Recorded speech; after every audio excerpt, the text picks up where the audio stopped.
Welcome to Conversations on the Coast, the Bay Area's premier author interview program. And today we're going to talk about a very different book. I think a very special book and an important one. The author is with us. Her name is Abigail Thomas. Her publisher is Scribner. And I saved the best for last. The title of this book is What Comes Next and How to Like It. A memoir. And that's something we all need, you know. We do. We must, like what's coming. And this is the paperback edition. I guess, what is it, a year since the hardcover? Yeah. About a year. And a lot of nice things have already been said about this book. And I want to share part of what a very important, prolific writer and also a good guitar player and singer. We know him from the Rock Bottom Remainders around here. Stephen King had this to say about the book. What Comes Next and How to Like It is a beautifully felt, deeply moving memoir, the best work yet by a woman who has already done some of the best work in the field. This book is about friendship. It's about surviving tragedy, sickness, and loss. Thomas speaks of these big things, and I love this, by scattering the ordinary jewelry of everyday life.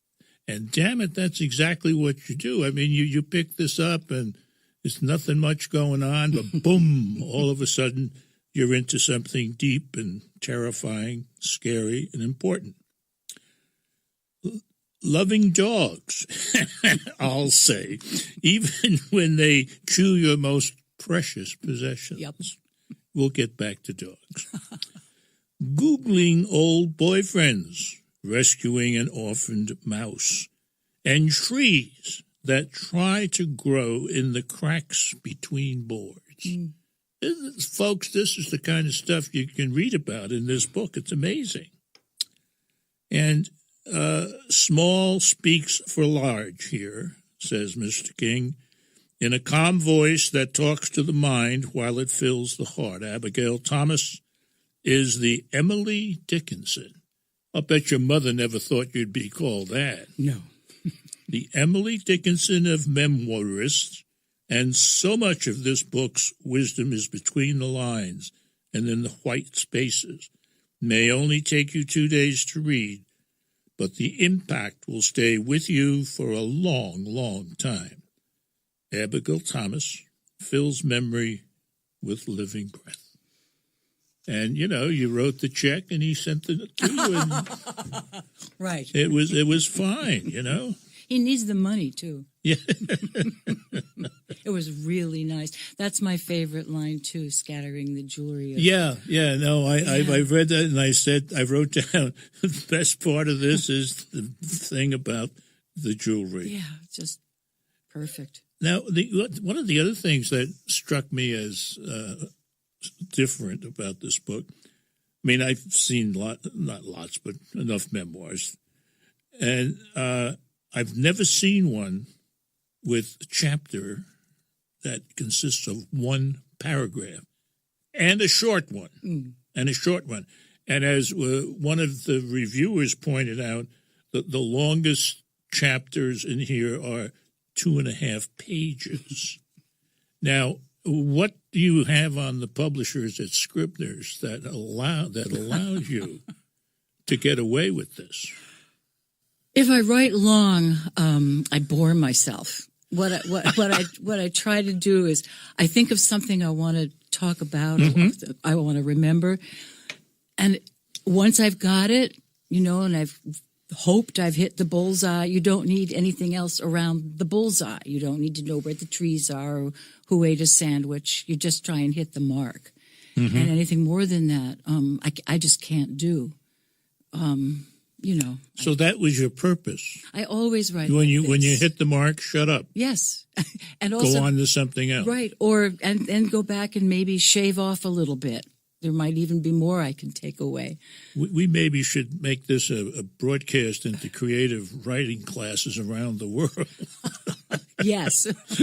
There'd be less fluff. I use a nice word. It is a nice word. Less it's fluff better than to deal blubber. with. Yes. Yes. Okay. I have a feeling that almost every reader will find something in your book that speaks directly to him or her. And there is a spot in this book that speaks directly to me. My daughter died suddenly 2 years ago. Oh, my God. Great health, blah, blah, blah. And it'll be 2 years next month in June. Oh, I'm so sorry. And what I found out is that I think more of her now than when she was living. Oh, God. It just, I'm going to be walking along, boom, it'll hit me, boom, boom, boom, like that. And I often wondered, I wanted to know why. I don't think I've gotten a complete answer from your observation. But you write, grief is not a pleasure, but it makes me remember. Mm-hmm. And I am grateful for that. Yeah. Yeah. I really thank you for that, because it explains something that some days just annoys me. Yeah, I know. Like, leave me alone, honey. I got things to do. And it comes out of nowhere. It Yeah. It can be a color, it can be a song, it can be anything, be nothing at all. I know, and you can never be prepared for it. And you shouldn't be. It's part of, we're not supposed to get over this stuff. I guess not. I don't think we are. Yeah. How could you possibly get over the loss of a daughter? Yeah. You just have to metabolize it, or, I don't know, absorb it, accept it. The thing that surprises me every time it happens is how dominating it is. Oh, yeah. Like, this is it. Right. This is all you're going to think about for a while. That's right. And it's not even always thinking. It's like a body blow. It's a physical sensation as well as thinking. Yes, it is. Yes, it is. It's enough about me. You are the mother of 4 children, the grandmother of 12, all of them important in your life. Yeah. But let's talk dogs. How many dogs in your life, and how important are they? America crucial. wants to know, and I'm here to get the answer. Completely. I sleep with them, which is so much better than sleeping with a man. They don't want... Thanks a lot. They don't ask anything of you. All they want to do is get up against you and be warm under the covers. They don't wake up on the wrong side of the bed. They don't get mad for something you said last night. They adjust, and they let you love them. And it's so much easier... Well, I hate to say this, but it's so much easier to love a dog than it is to love a creature who talks. What comes next and how to like it? A memoir. That's what we're talking about today with the author, Abigail Thomas, who's been nice enough to stop by. And her book is published by Scribner's and is now in paperback, so you have no price point excuse for not having 2 copies. Elizabeth Gilbert, who's an author whom I've been told turns on women readers like crazy because of that first book. Right. Yeah. Said this about your book. I would follow Abigail Thomas on any journey she ever takes. The arrival of a new book from this master, well, that's okay. It's a little bit agey, but it's okay. The arrival of a new book from this master is always a cause for celebration, because I know right away that I'm about to learn something important about the art of writing and the art of living. I come to her books as though to a feast and leave fulfilled and transformed. Another big check went out on that one, kids. Whew. And a lunch, yeah. Yeah, a big check and a lunch. No, that didn't happen. Seriously, when a book reaches the paperback edition and the publisher sends it out for further promotion and appearances, they have a lot of stuff gathered in terms of evaluation and criticism. But I have, and not in a long time, seen the quality that we have here. Thank you. Quality both in the sense of who's saying it and what they said. So, thank you very much. Congratulations. Thank you. Really. Now, I agree with Gilbert. It's a fine place, your book is, to go and learn about writing and living, particularly. But I think one of the things that we have to share is the fact that, in a sense, at the center of things is this story.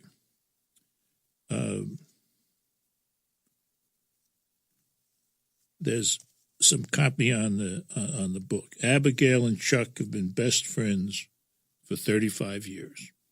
Like more like 37 now. Yeah, well, they don't update this stuff. Almost older than we are. They have stood by each other for better or worse, for richer or poorer, in sickness and in health, through deaths and divorces. It seems that the wedding-like anthem is really accurate in the case of this relationship. You know, I really hadn't thought of it quite like that, but yeah. You guys could have said tootsie goodbye, many times over the 37 years. Yeah. And you didn't.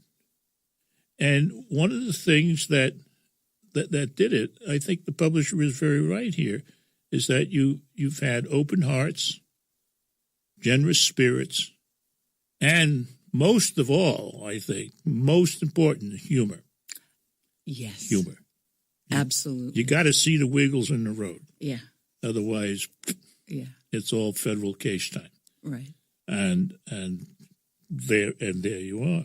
Well, I think that's partly what we liked about each other right away after Chuck got over his initial shyness, was that we were both funny. You know, I made him laugh, and we still make each other laugh.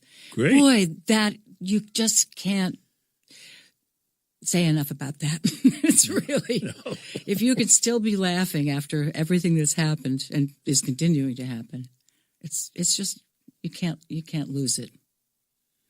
And what emerges from the generous heart and the openness between the two of you is an honest, lifelong friendship that still endures. And for the three of you, including Catherine, something that is sturdy. Yeah. And the way you put it in the book is emerging from the wreckage has been something sturdy. Well, it's so interesting that had this particular thing not happened, which I guess we'll talk about, I don't think we would be nearly as close as we are now. To have gotten through that, to have just somehow blown through that and realized there was something too precious to lose, is what was interesting to me about the whole story. Well, let's go right to it. We don't have to go into it in detail, but Catherine is one of your daughters. Yeah, Catherine's my youngest daughter. And Catherine and Chuck had an affair. Yep, a love affair that I didn't know about for a year. Chuck told me about it a year after it had happened. And there were other. Was it over? It was over, quote unquote. But as you know, when he told you, breaking up is hard to do. Yeah, I think it was hard to do, and takes time. Yeah, it takes time. You have to do it over and over. But they weren't going to be together, forever and ever. But it's hard to leave and let go. But perhaps the most remarkable thing in your story, I don't know. There's a lot of remarkable things. Well, I think there are people. I mean, I said somewhere in the book, I think there are people that you like and love, and then every now and then there's somebody you recognize the first time you see them.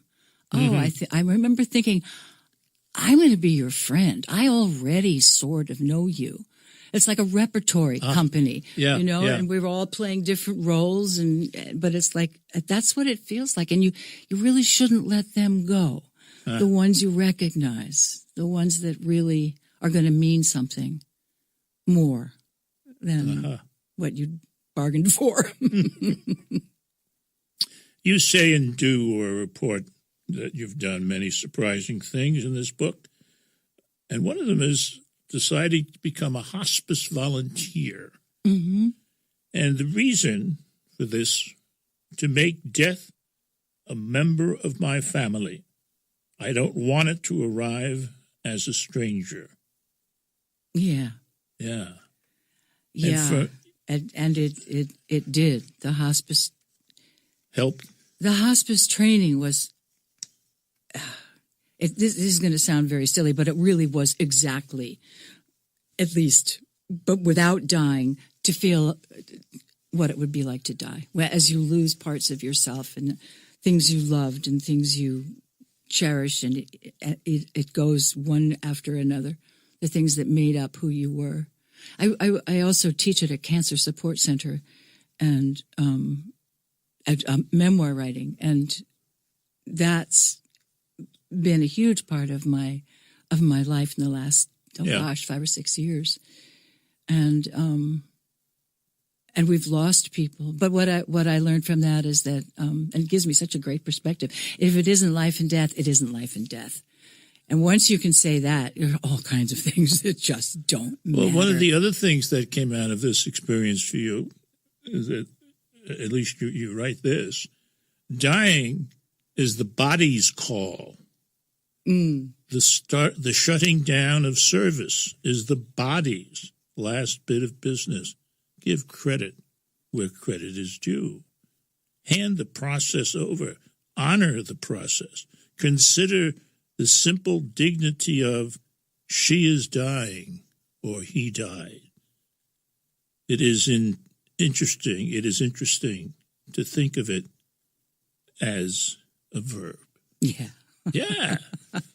And it's not, you don't get to the undertaker's language so quick. No. Well, that's because one of the I don't even know what I can't stand it when people say she passed away. I want them to say she died. Died is a beautiful word. Passed away is just, what could that mean? It's just, it annoys me. I think die is a beautiful word. And died and dying. And you never say she is passing away. No. It's always a fait accompli, Yeah. Anyway, that's one of my right. quirks. What comes next and how to like it, a memoir. That's what we've been talking about with the author, Abigail Thomas. Thankful to Scribner and Sons. We used to call it Scribner and Sons, for getting her here so that she could visit with us and we could talk about a great book. This may be the most honest book I've ever read, says our friend Anne Lamott, by one of the most beautiful writers I know. Dizzyingly truthful, often funny, lyrical, wise. It's great stuff. Yeah, that was great stuff. Very nice. Now, what the hell else do you do? You write books. You're continuing to do that. Well, I write. I don't really I never know whether it's going to be a book. I write little bits of, like I broke both wrists last winter, which was extremely interesting because I have a vision of how you put a book together. Okay, what is it? We know you've told us. It's just little scribbles, right? Scribbles here, scribble there. Right. Probably falls on the floor. Probably does. And that kept the next day, and then you come into the room at a certain point, and you got one of those things for picking up trash. Boom. That's a very boom. Yup. And that's the way the book comes together. That's about it. That's just about it. Now, you also teach a creative writing course in Woodstock? I do. I teach one at home, and I teach one at the Cancer Support Center at a hospital in Kingston, which is nearby. Okay. Which is where I've learned most of what has gotten me through. And then the most unusual thing that you do, and you describe it several times in the books, and I couldn't describe it if my life depended on it. You paint, but tell us how you paint. Okay, well, I get big containers of oil-based house paint, which is very hard to find now because they're using all these You're sissy... not allowed to have oil. But I do, because latex is a sissy paint, and so is acrylic, and it doesn't stick to glass, but oil paint is the real thing. And so I pick up a toothbrush or a dragon leg, from the toy, and I drip it on one side of the glass, thinking I'm going to make a forest. And then I turn it over to see what it is, and it doesn't look very good. So then I take a razor or my fingers and I scrape it off and turn it over, and there's the beginning of a forest. It's really fun. Beginning of a forest. Yeah, because you never know what you're getting. You never know till you look at it. Let me give you a piece of advice. Never have your psychologist with you when you paint. All right? Don't do that. No. And then I just enhance the accident. It's a lot like writing. You don't know what you're doing, so you take a lot of it away, and then there it is. Done. We don't have the paintings here, but we do have the book. And I would love you to read part of the book for us. And it's a section, a chapter, whatever you call these parts of the book. Yeah, I don't know what called Speaking of Amagansett. Amagansett is eastern end of Long Island. Yeah, used to be. No one ever heard of it. Vacation place extraordinaire now. Oh, God, never go there. And we're talking about your grandmother's house, which she bought for $11,000 in the 1940s, and it's on the market, or was on the market, for $3.3 million. Tell us about it. I'm reading now. Yeah. I think of it as my grandmother's because it's that kind of house, the kind you claim, or perhaps claims you. It's the second on the left, the one with the wide gray porch. I still have dreams where I'm sweeping leaves off that porch, leaves from the elms that disappeared in the 50s, whether felled by a hurricane or done in by disease, I can't remember. It doesn't matter. Those are the leaves I will sweep until I die, and the memory dies with me. At the end of the road is the Atlantic Ocean. My family moved often, but every summer we went back to that house where nothing changed. The sheets always smelled of lavender. The parlor was always as hushed as church. The library, a small, crooked room whose walls were lined with books, was the place the grown-ups gathered every afternoon for drinks, pink gins. The smell of privet, all those giant bushes that lined the road to the beach, is the smell of summer. Yes, there were roses. The split-rail fence we walked on barefoot was covered with wild climbing roses, but the smell that overwhelmed me was the blossoming privet. The kind-hearted real estate agent let me walk through, because if it doesn't sell soon, the present owner will tear it down. Nothing personal. It's a question of money. The land may be more valuable without the house. It doesn't matter how old the structure is, 196 years, or how wide the floorboards, or how delicate the tracery on all the hinges of all the doors. It no longer matters which room my grandmother died in, or that she kept red geraniums on the kitchen windowsills. Nothing matters anymore except the money. Not the transoms, not the peeling wallpaper in the tiny rooms in 3 corners of the attic, not the beautiful banister, not the cold back bedroom that said, as soon as you were settled, "Get up, get up, get up," and you did. The darkness of the steep back stairs, what happens to that? It doesn't matter. If the house doesn't sell by next month, the whole thing comes down. I walked through every room. The bones of the house were the same as I remembered, all the doorways in the right places, the windows. My daughter Sarah came with me, bringing her camera. It was afternoon. There was a familiar square of light on the parlor floor, a few scraps of furniture here and there. Sarah took a picture in one of the empty rooms. I'm headed toward the door, my face turned to the camera. I am expressionless, my body a blur. There's a strange fog by the window. The house has been torn down. Nothing is left but the old white fence. There used to be privet bushes everywhere. The smell of privet is the smell of summer for me, I say to Catherine. Yes, Mom, she says. I know. Your memories are my memories now. There's a footnote on the next page Oh. that tells us that Sarah did go back. Sarah snuck back in the middle of the night and removed the banister. Yes. Now, that proves that you have a lot of power over your children. Well, she doesn't. You've really passed something on here. Yeah. That's something like you would do. Yeah, except I could never have carried it, and I don't know how she did. It was, yeah. Bad girl. Oh dear. It was great.